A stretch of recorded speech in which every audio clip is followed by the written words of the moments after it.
আর সেগুলো মাটিতে পুঁতবো। এবার চাই ভিজে ঘাসগুলো গাছের আশেপাশে রাখবো আর জল দেব। আর এটা হয়ে গেল। আর তারপর আবার গর্ত, গাছ, ভিজে ঘাস, জল।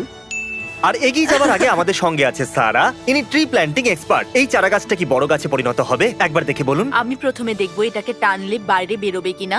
যদি না বেরোয় তাহলে ভালো কাজ শুধু করেছো। 19,999,980 আরো গাছ বাকি আছে। চলো। ও হ্যাঁ, বেরোবে?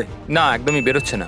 এটাকে যদি দড়ি দিয়ে বেঁধেও টানো তাহলেও বেরোবে না, দেখে নিও। ক্রিস, আমার সাহায্য চাই। আমার গাছটাকে কি ম্যাসাজ করে দেবে? চারা গাছের মাসাজ? এটাই পর থেকে বেরোচ্ছেই না। আরে ভাই, এটা তো পাথরের মতন শক্ত। এই নাও ধরো। তো গাছেদের সাথে কথা বললে ওরা তাড়াতাড়ি বেড়ে যাবে? হ্যাঁ? বেড়ে ওঠো। কি চাও পৃথিবী শেষ হয়ে যাক? বেড়ে ওঠো। তোমাকে আমরা তোমাকে ভালোবাসি। তাড়াতাড়ি বেড়ে ওঠো। আরো লাগাবো।